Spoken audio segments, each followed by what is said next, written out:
बड़ी प्रख्यात घटनाएं सुनी होगी कि जब इंद्र सभा की सभा हो रही थी, वहां पर सुंदर यज्ञ का आयोजन हो रहा था। वहां पर दुर्योधन आया। अब दुर्योधन को पता नहीं था विश्वकर्मा की नगरी इंद्रप्रस्थ विश्वकर्मा जी ने बसाई, इतनी आधुनिक नगरी उसने देखी नहीं, और उसका पैर पानी में चला गया। अब ये देखकर ऊपर लोग हंसने लग गए, और किसी दासी ने कह दिया कि अंधे का बेटा अंधा होता है। दुर्योधन को लगा कि ये कह रही है, बस इतनी सी बात वो मानकर बैठ गया कि मुझे अंधा कहा, मेरे पिता को अंधा कहती है। वहां सामने तो बोला नहीं, कभी बुरा लगे तो सामने निकाल दो, वहां तो चुप रहा। और यहाँ शकुनी के संग योजना बना डाली, सभा का आयोजन करा, युधिष्ठिर को बुलाया और युधिष्ठिर की भी बुद्धि मारी गई। होता है विनाश काले विपरीत बुद्धि। अब वहां पर वो द्यूत खेलने को तैयार हो गए, और द्यूत खेलते खेलते सब कुछ हार बैठे, 5 लोग भी हार गए। और उधर अंत में द्रौपदी जी की आई। दुर्योधन ने अपनी पत्नी को दांव पे लगा दिया, और युधिष्ठिर से बोला तुम भी अपनी पत्नी दांव पर लगाओ। ऐसी स्थिति आ गई।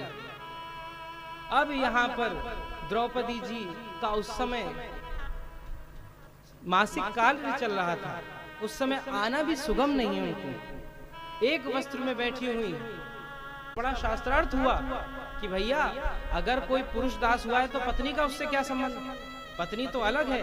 तो एक ने की पत्नी अर्धांगिनी होती है।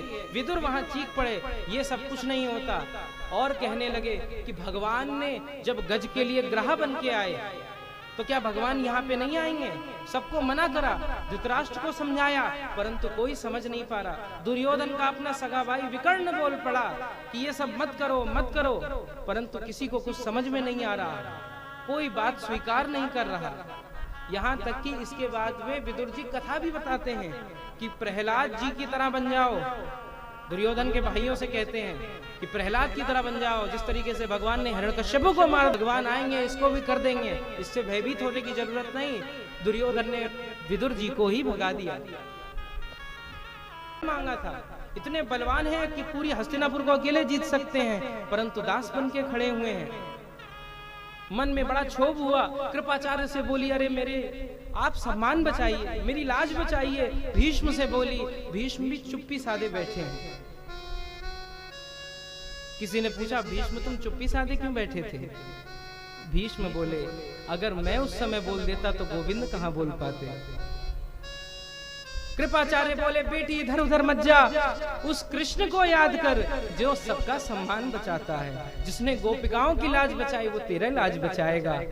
वही समय दुशासन चीर हरण करने लगा, एक एक वस्त्र खींचने लग गया, और वस्त्र खींचता जा रहा। द्रौपदी जी ने दांत तक से पकड़ने का प्रयास करा, हाथ से पकड़ने का प्रयास करा, परंतु अंत में जब छूट गया चीर तो द्रौपदी जी हाथ उठाकर बोली हे कृष्ण द्वारिकावासी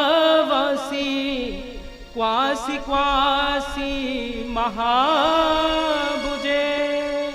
हे कृष्ण, हे द्वारिकावासी मेरी रक्षा करो।